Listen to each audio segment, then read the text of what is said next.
ime isi ka ọ na-achapụ na-enwu gbaa bụ mma nwaanyị. Ya mere ndị Lush hair care producers Achikobago Ogbako Nkuzi n'ụdị pụrụ nnukwu iche na ịchụ nta ego maka ihe ndị ha mepụtara n'ụdị ọgbara ọhụrụ. Ya bụ mmemme bụ nke emere na Sharon Hall Ọnịcha. Ọ dọtara ma ndị na-achọ ndị mmadụ mma ma ndị isi na Lush hair na ndị Nigerian Association of Hairdressers and Cosmetology. Ebumnobi ha bụ ime ka ndị na-achọ ndị mmadụ mma mara usoro dị mma ha ga na-eso ha na ndị Lush hair a na-alụkọ ọlụ ọnụ ka ọ wee na-amịtawaga mkpụrụ. Ifunanya Nwankwọ pụtara anyị akụkọ a.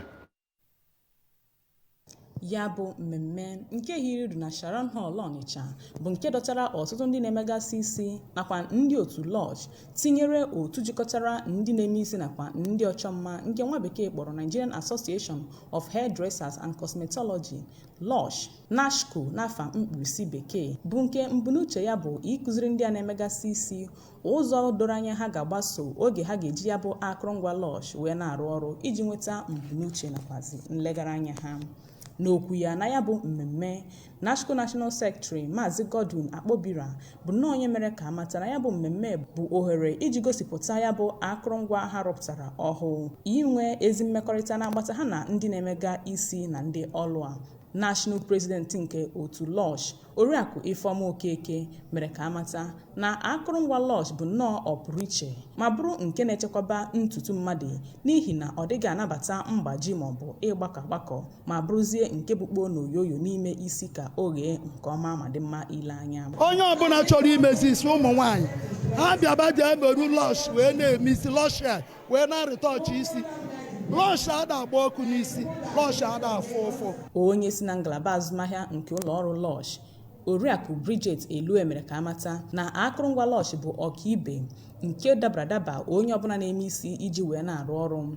Mezienụ ka amata na ha rụpụtara akụrụngwa ọhụrụ iji wee tinyekwuoro na nke ha nwere ịfụ na ya bụ ọlụ bụ nnọọ nke na-aga dị ka esi wee chọọ ya, mee ka amata uru ọ bara ịkụzigara ndị a na-eme isi etu ha ga-esi jiri ya bụ akụrụngwa Lush wee na-arụ ọrụ n'ụlọ afịa ha dịgasị iche iche.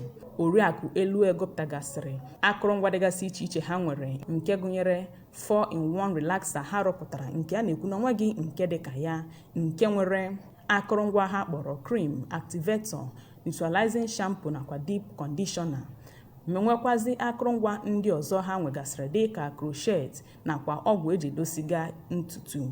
Ka bịa gosi ha otu a ga-esi na-eme this touch up professionally, because me make her professionally, you will not get the desired result. Ụfọdụ ndị sonyere na ya bụ mmemme, Oriakụ Ebere Nwaọra na Oriakụ Judith Nwokike, kwupụtara afọ oju ha maka isonye na ya bụ mmemme nke ha kwupụtara na ọ bawanyere mmụta ha nwere n'ebe ọ metụtara ime isi, ma kwezienụ nkwa ịga n'iru wee na-azụ ya bụ akụrụngwa ma na-agbasa ozi inye ọzụzụ n'ụzọ dịgasị iche iche eji eme isi. Ịma aka mara onye kacha eme isi, ịma aka n'igba egwu na ịgbapa ya bụ akụrụngwa bụ nke mere ya bụ mmemme ka ọ daa ụda. Site n'Ọnịcha, Ifunanya Nwankwọ n'akụkọ ụwa ABS.